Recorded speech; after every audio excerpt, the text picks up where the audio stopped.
Shadiversity. Greetings, I'm Shad, and as a passionate sword enthusiast, I have a deep interest in when steel was actually made, because if you know much about swords, you'll probably understand that steel makes great swords, makes awesome swords, and depending on the quality of steel that you can get, it can make swords that are just phenomenal, like these full spring steel and stuff like that. It's amazing. In actual fact, when looking at the best material for swords, even looking at advanced stuff like titanium and everything like that, steel still has better properties than even titanium. By the way, titanium, it can't hold an edge very long. Its weight to mass ratio is pretty impressive, and it has some really good flex and stuff like that. And so for that, its kind of mechanical advantages are quite strong, but holding an edge is where it just falls apart. No, and you kind of need an edge on swords, so titanium, no, it's not good. And the other thing is, even though titanium is around half the weight of steel, that's actually not a good thing. You need a sword to have a certain amount of weight behind it to get power in the strike,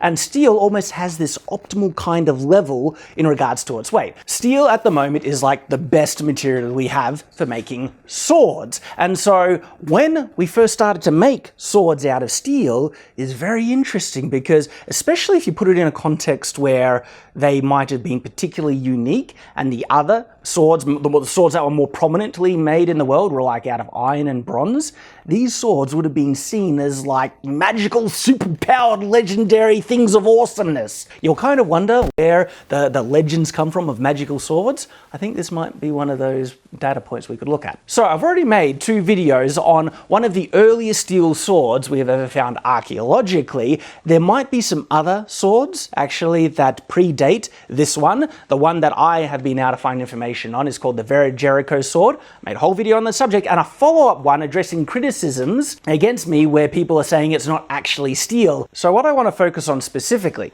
in this video is the earliest steel artifacts that we have found and have on record, which then of course establishes when mankind first start to really work with steel. It could be possible that there are other areas which steel is actually being made earlier than this that we just haven't found, so we're going specifically off the evidence. Some of these artifacts are tools. I haven't found a weapon earlier than the Vera Jericho sword, but we can infer quite strongly that if they're making tools out of this, they would know the material advantage in making weapons out of this. It's an assumption, but it's a fairly safe assumption to make that if tools exist made out of steel, weapons most likely existed as well. Also, one of the reasons why I'm making this video is that there is so much misinformation on this subject. I have literally had viewers contact me telling me that their high school teachers are trying to teach them categorically that steel wasn't invented until the Industrial Revolution. Seriously, that myth is still being perpetuated, and it has been debunked in academia for over 70 years. One of the issues that exists is something that I mentioned in my follow-up video of the Vera Jericho sword, answering my critics, and it's the fact that there still seems to be a bit of a wall between academic knowledge and the general populace, the general lay people, the enthusiasts like myself. If you go study this in university, you'll have access to all the academic papers and you'll be expected to reference from them all whenever you make your own papers and such, but then they get kind of locked away. And rarely is that shared with everyone in the world. Well, I hope to actually change things a little bit with this video. You can find information through doing internet searches, but it's not an easy internet search, and you need a beginning point, a word to look up to try and find this information. Alright, so one of the first articles that I found in my research was this one called The Earliest Steel from Transjordan. Now it's interesting, this is focusing on the Transjordan, but I haven't found archaeological finds of steel artifacts predating this. If you have found anything, share them with me, I would love to know. But it seems like steel production, globally going back in history,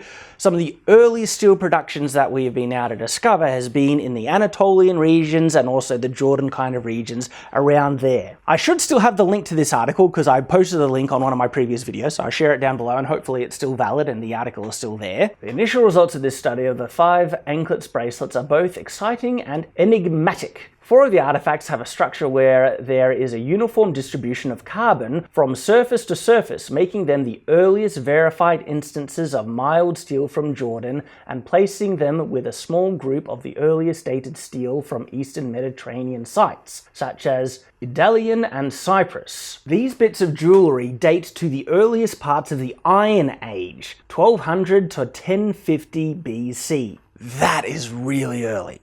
Think about this, okay? Yet it's not the earliest reference that I have found. One of the earliest ones come from this study, Iron in Anatolia and the Nature of the Hittite Iron Industry, which is from Anatolian Studies, volume 35. More striking is the analysis of a small, Middle Bronze Age iron blade from Pella, Jordan, perhaps coming from a miniature notch chisel axe. Made of carburized iron, i.e. steel, it was quickly cooled, as indicated by the microstructure, probably by quenching in water, an act which imparts even greater strength to carburized iron. Now they say this is from the Middle Bronze Age. The Bronze Age dates from 2600 BC to around 700 BC. The dates actually are a bit more fluid and debated, and so that previous reference I shared about the jewellery could actually fall within the Bronze Age according to when you define it. Have a listen to some of these other references about steel artifacts being found so early on in history. From Sardis is a tool of the late 11th century BC, which was made by laminating two blocks of iron, one carburized and one not. The use of carburized iron steel to strengthen the edges show that the smiths realized the superiority of the carburized product and conserved energy by not carburizing the entire artifact. They are laminating carburized iron and steel. That's folding. They are folding iron and steel together as early as 1100 BC. This is stuff that people laud the Japanese for doing at the 11th century AD, not BC, 2000 years before. Think about the complexity of this and think how early on in history. Now, of course, this was not widespread. Not everyone knew it. Yet, hang on, I should probably rephrase my terminology of widespread, because listen to what this article says in one of the next paragraphs. For Cyprus, however, there exists a considerable body of metallurgical studies which shows that steel was being produced there on a regular basis by at least the 11th century BC. In Palestine too, there is good evidence for the regular use of steel by the 12th century at the latest, with earlier occurrences in the carburized bracelets from burial caves of the Barqua Valley of Jordan. That's from that previous article, you know, the jewellery from the Barqua Valley. That's from that one. The most spectacular find is an iron pick from the 12th to 11th century BC settlement from Mount Adir in the northern Galilee. Almost perfectly preserved, the pick had been carburized, quenched, and mildly tempered, all the treatments known in effective steel production until the 19th century AD, when alloys with other metals were developed. Is your mind blown? Because mine is. This was a pick that was not only properly carburized, okay, not only properly quenched, but properly tempered. Why do you temper something? To make a spring, okay? When you have a high carbon steel and then you quench it and then temper it to give it some ductility. This is some of the most advanced and effective types of steel production. When I was saying the best swords, spring swords, this is what they were making in the 11th century. This pick, and if there is a pick, we can kind of infer that there's a good chance there might be a sword around there somewhere made of the same, would have been a super weapon. It is made in the Bronze Age. This thing could chop bronze swords through and half. Okay, look, exaggeration there, okay? We have seen some bronze weapons put up against steel. Skarlgrim actually tested this. The bronze did not fare very well. There is big, gouges and notches in the bronze from just a steel gladius. But think about this, okay? In comparing these two materials, bronze against steel, the steel would almost seem like it's indestructible. It's not getting any chips or damage because it's going up against bronze, and the same result would be if you're putting it up against iron. Maybe I should entitle this video Where Magical Swords Truly Originated From, or The Super Swords of the Past. What do you think? And then maybe the subtitle, When Steel Was Invented. We'll see. The writers of this article are referencing this information as common knowledge, it's standard, it's known amongst archaeologists. Yeah, early steel finds like Anatolia, Jordan, 11th century BC, yeah, right? Yeah, did you know about this? I didn't. Guess when this article was written? 1985. That is when I was born. And I'm guessing that for some of you, this is new information. How could this information not have become common knowledge if it has been around for over 30 years? Do you see my issue with the problem, the gap, the wall that exists with academic knowledge and the common understanding that is just talked about amongst the average enthusiast? Where people in high school are being taught that steel wasn't invented until the Industrial Revolution? My goodness!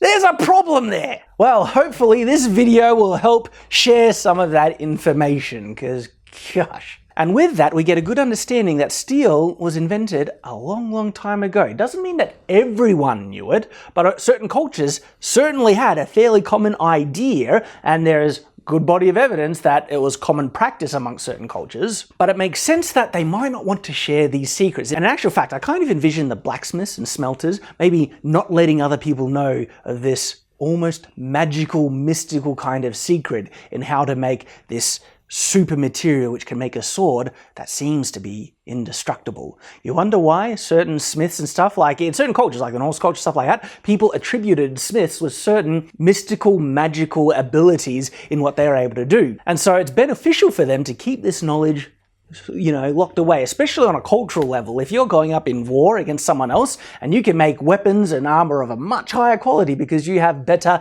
metallurgical, technology, yeah, you can kind of see why they might not want to share it, and why making steel was actually so hit and miss. It wasn't prevalent everywhere, where some cultures had it and some cultures had no idea. And that's why the myth where steel was invented in like the Industrial Revolution, that's really when it became universally or worldwide, or standardized worldwide, where everyone kind of understood it and it truly was public common knowledge. Where before then, there was mystery, and there were people who knew it, but only some people, and there were some people who didn't know it, and they were stuck with bronze and then iron and things. And in actual fact, to end this video off on a really intriguing thought that you can watch one of my other videos to get the full answer on, do you know, it's actually impossible to not make steel as soon as you start smelting iron. Because one of the first ways in which you smelt iron will invariably always make certain amounts of steel as a byproduct. Why? Well, you can go check out my video, The Riddle of Steel, how we